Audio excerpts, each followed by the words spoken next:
dessus pour pouvoir vraiment le suivre.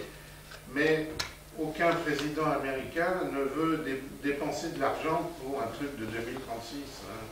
Il n'y a pas de retour sur investissement dans les 4 ans d'un mandat présidentiel. Hein. Donc c'est probablement une entreprise privée qui va faire ça.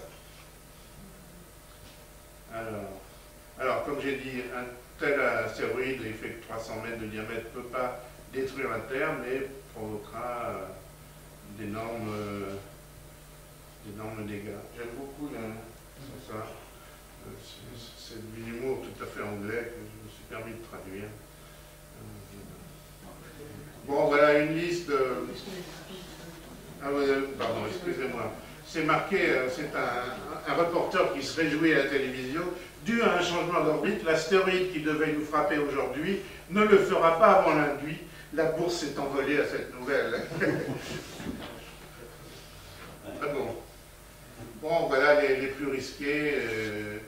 Vous pouvez trouver cette liste hein, sur beaucoup de sites, et notamment sur le site des petites planètes Minor Planet Center, MPC, en Amérique.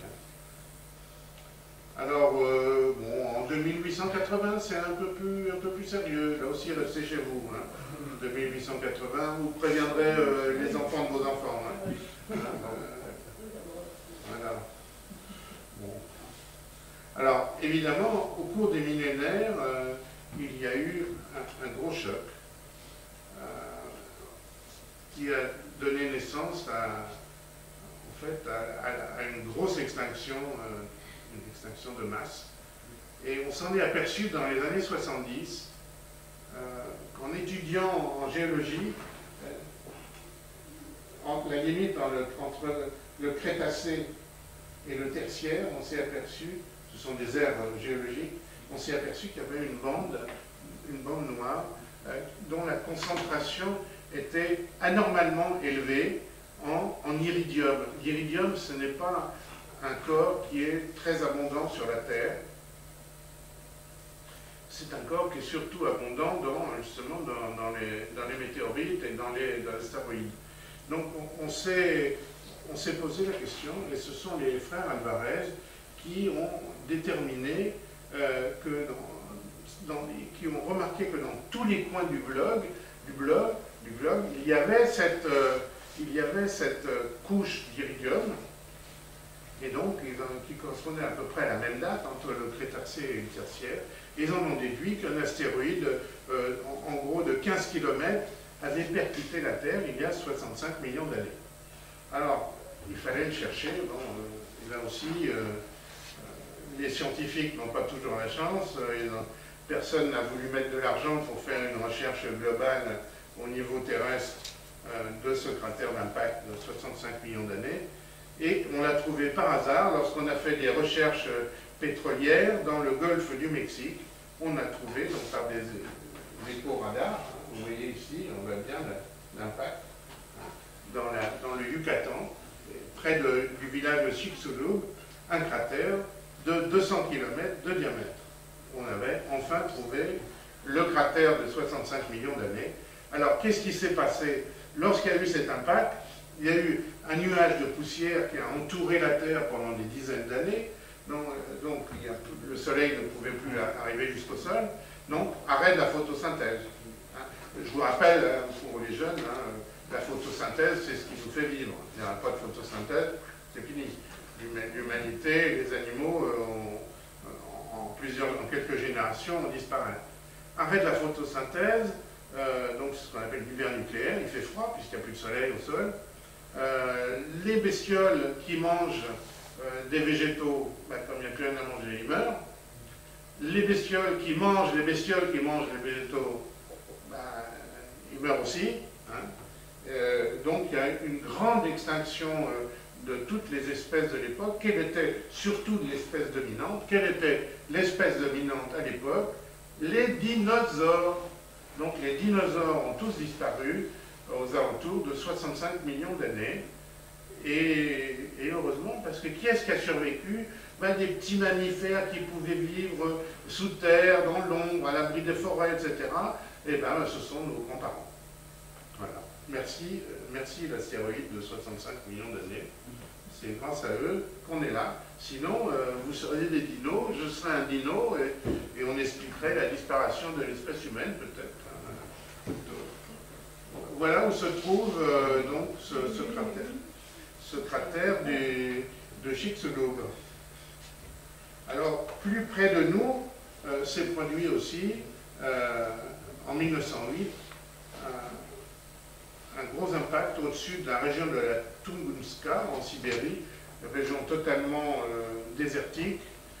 On pense qu'il n'y a eu aucune victime. Hein. Voilà. Bolide de 100 mètres qui a explosé au-dessus de la zone. Voilà. Alors bon, je reviens sur les périodicités d'extinction de 30 millions d'années.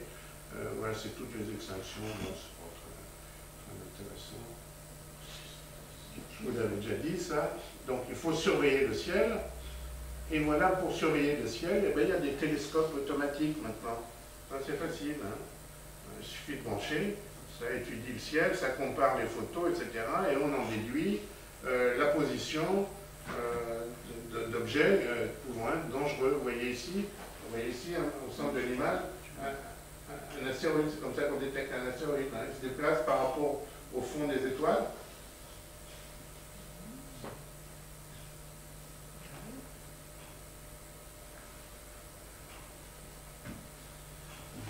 Alors, comment éviter une collision entre un astéroïde et la Terre? Et si Bruce Willis est à la retraite, on va avoir du mal, hein. Mais alors, il y a différentes solutions que j'ai listées là. Alors, les solutions réalistes, quitter la Terre pour une autre planète, on n'est pas encore prêt. Brûler des cierges, bon, on peut essayer. Les mauvaises solutions, c'est la solution à Bruce Willis. Hein. Faire exploser l'astéroïde, c'est pas bien. Ça multiplie les problèmes. Hein. Alors, il y a des solutions plus ou moins réalistes. Peindre l'astéroïde, parce que vous savez qu'en changeant la couleur, on va changer la réflectivité, on va changer l'effet du soleil sur cet astéroïde, et bon, on va changer légèrement sa trajectoire. Alors évidemment, tout ceci n'a un sens que si on peut le faire longtemps avant l'impact. Hein. Mettre un miroir géant en orbite, hein, pour la même raison, concentrer les rayons de soleil sur cet astéroïde pour en faire évaporer une petite partie et créer une légère poussée. Bon, faire exploser une char Venom à côté afin de faire dévier la trajectoire. La voile solaire, c'est pas trop mal. Attacher un moteur fusée puissant à l'astéroïde. Bon, tracter l'astéroïde par une sonde énorme sur une autre trajectoire. Bon, il y a on travaille beaucoup là-dessus. La NASA et l'Agence spatiale européenne travaillent beaucoup sur ces problèmes-là. Mais l'impératif, c'est qu'il faut avoir le temps. Si on vous dit, on a détecté un astéroïde, il va nous percuter dans 3 semaines, là c'est des cierges. Il n'y a rien d'autre. Là, on ne peut rien faire. Ou le Beaujolais. Moi, je choisis mon camp. Hein. Bon. Alors, il y a une société privée qui s'appelle B612. Vous avez lu Le Petit Prince, les enfants? Oui, je viens de le dire. Qu'est-ce que c'est B612? C'est la planète du Petit Prince. Ben voilà, c'est la planète du Petit Prince. Hein, ouais. Et c'est une société privée américaine qui veut se lancer, justement, qui est très motivée par ces problèmes d'astéroïdes tueurs. Et ils pensent que, justement, une attraction gravitationnelle pourrait aider à dévier des astéroïdes. Ils travaillent là-dessus. Voilà. Voilà un remorqueur aussi. Il y a différents projets. Différents projets plus ou moins sérieux. Bon, j'ai découvert un astéroïde, comment l'appeler? Ben, il y a des termes, voilà. Bon. Puis vous pouvez ensuite lui donner le nom qui vous plaît. Vous voulez pas l'appeler Belle Maman? Non? J'en étais sûr. Alors, on va voir quelques petites missions vers les astéroïdes. Vous allez voir, c'est intéressant. Il Bon, la sonde NIR, je vais passer un peu rapidement, parce que sinon on ne va pas y arriver. C'est les Américains qui se sont mis en orbite autour de Eros. Alors c'est une vraie cacahuète, hein, 10 km de long à peu près. Voilà, plein de cratères. Et ils sont restés en orbite pendant 1 an à peu près. Puis à la fin, ils étaient gonflés. Ils se sont dit, bon, bah, maintenant on a fait le tour, hein, de la cacahuète. On va essayer de se poser. C'était pas prévu hein, pour ça. Et bien ils se sont posés. Hein. Bon, en se crachant évidemment, ils se sont posés, la caméra vers le sol. Là c'était moins drôle. Mais voilà, et voilà quelques photos. Et vous voyez, on tourne autour. Là. Alors c'est vraiment... c'est un petit corps, hein. Bien que ce soit un petit corps, vous remarquez qu'il y a des cratères de toute taille, hein, des petits, des gros, etc. Parce qu'il y a eu plein de chocs dans le passé. Hein. Regardez, même dans le fond de ce cratère, on voit des cailloux qui ont dévalé la pente. Hein. D'ailleurs, c'est un gros problème. On se demande pourquoi, avec la faible